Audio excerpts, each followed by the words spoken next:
तो question number ये 6 जो है 6 प्रश्नमान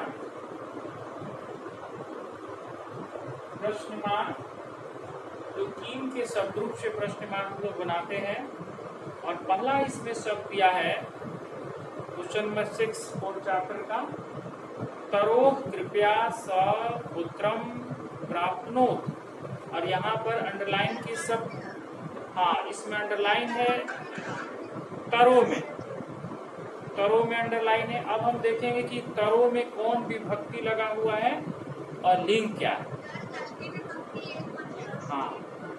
तो ये इसका मूल शब्द हो गया तरु का रूप चला साधु के समान।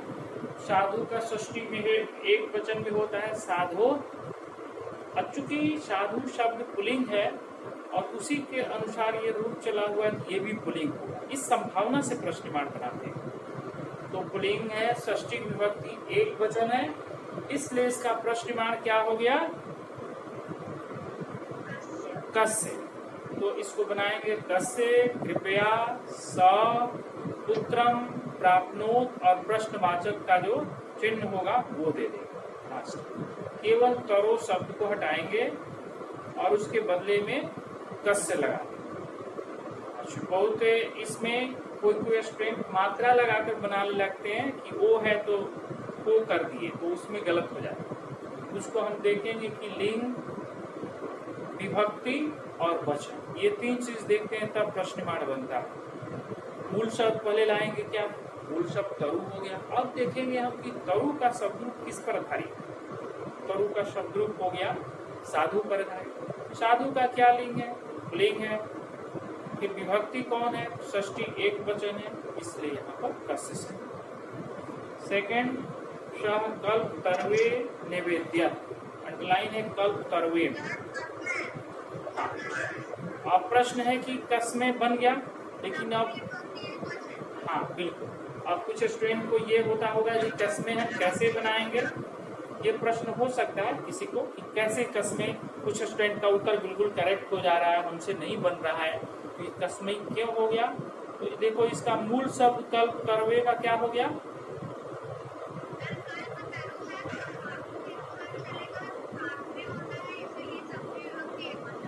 बिल्कुल। तो कल्प तरवे चूंकि चतुर्थी विभक्ति एक वचन हो गया, कल्प तरु मूल शब्द हो गया, चतुर्थी विभक्ति एक वचन हो गया। और ये पुल्लिंग है, इसलिए किम का हम पुल्लिंग पढ़ेंगे क कौ के कम कौ कान केन काभ्याम कै, और ये हो गया कस्मै। ठीक है, सब कस्मै माने वो किसको निवेदन किए।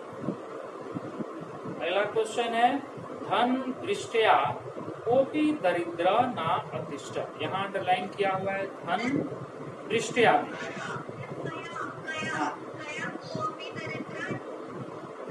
ना अतिष्ठ, कया आंसर सही है। अब कया आंसर होने का कारण ये है, ये धन दृष्टि जो शब्द हुआ, मूल शब्द जो धन दृष्टि हो गया, ये स्त्रीलिंग हो गया। धन दृष्टि मूल शब्द इसका हो गया धन दृष्टि, और ये मति के अनुसार चलेगा।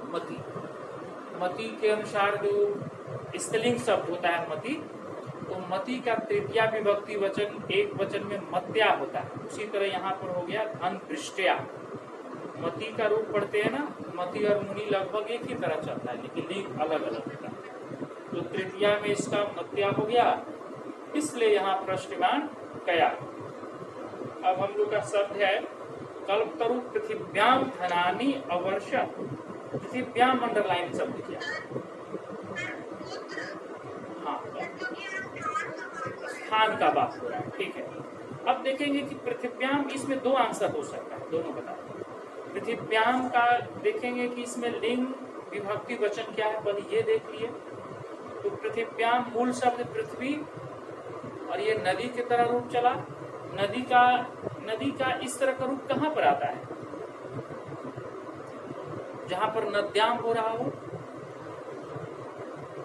कोई बता सकते हैं। सप्तमी विभक्ति एक वचन, और वो कौन लिंग होगा, स्त्रीलिंग। इसलिए चूंकि यह सप्तमी विभक्ति एक वचन है, स्त्रीलिंग है, तो उसके अनुसार अगर करते हैं तो कीम का सप्तमी विभक्ति एक वचन ले जाएंगे, जो बनेगा कस्याम। एक प्रश्न मारिए, कस्याम हो गया, वो भी सही है कि कल्प करूं कस्याम धनानी अवर्षम। और दूसरे तरह का आंसर हो गया, हाँ बिल्कुल वो भी बनाते हैं। और जब दूसरे तरह का इसका आंसर बनाएंगे, एक तरह का तो कस्याम कर ही दिए, और दूसरे तरह का चूंकि यह स्थान है और स्थान में हम पुत्र का प्रयोग करते हैं, अगर स्थान में द्वितीया या सप्तमी एक वचन लगा हुआ है, इस तरह से अगर करते हैं तो पुत्र हो जाएगा। यहाँ दोनों आंसर सही होगा, क्योंकि एमसीक्यू में अगर दिया है तो दोनों में कोई दिया है तो दोनों हम सही बनाएंगे। पृथिव्याम अगर हम उसके अकॉर्डिंग करते हैं, दोनों आंसर सही होगा यहाँ इस प्लेस के लिए। किसमें, किस पर अर्थ में हो गया तो कस्याम हो गया, और कहाँ के अर्थ में, स्थान के अर्थ में होता है तो पुत्र होता है। ऐसे सिचुएशन में दो आंसर हो सकता है। एक प्रश्न मान है जीवाणु कंपया, जीवाणु कंपया, तो हाँ तृतीया विभक्ति लता के तरह शब्द हुआ, तो स्त्रीलिंग शब्द है, इसलिए इसका तृतीया विभक्ति एक वचन में कया। इस तरह का ये प्रश्नमान क्वेश्चन नंबर 6 जो हो गया, इसका प्रश्नमान कया। कया जिमुत वाहनस्य यश प्राशरत, ये हो गया प्रश्नमान। एक क्वेश्चन नंबर और 7 है, जिसमें स्वस्ति तुभ्यम, स्वस्ति शब्दस्य योगे चतुर्थी विभक्ति भवति, चतुर्थी प्रयोग होता है, और यहाँ पर कहा जा रहा है चतुर्थी प्रयोग करना है। पहला नंबर में स्वस्ति है 7 का 1, और इसमें राजा शब्द दिया है, इसका चतुर्थी लगाना है, एक वचन ही लगाएंगे, क्या बनेगा, राजन शब्द का रूप राजा राजानो राजाना, राजन शब्द चलता है, और इसका चतुर्थी में होता है राज्ञे, इसका चतुर्थी होगा हाँ हलंत शब्द रूप है, इसका बन जाएगा राज्ञे।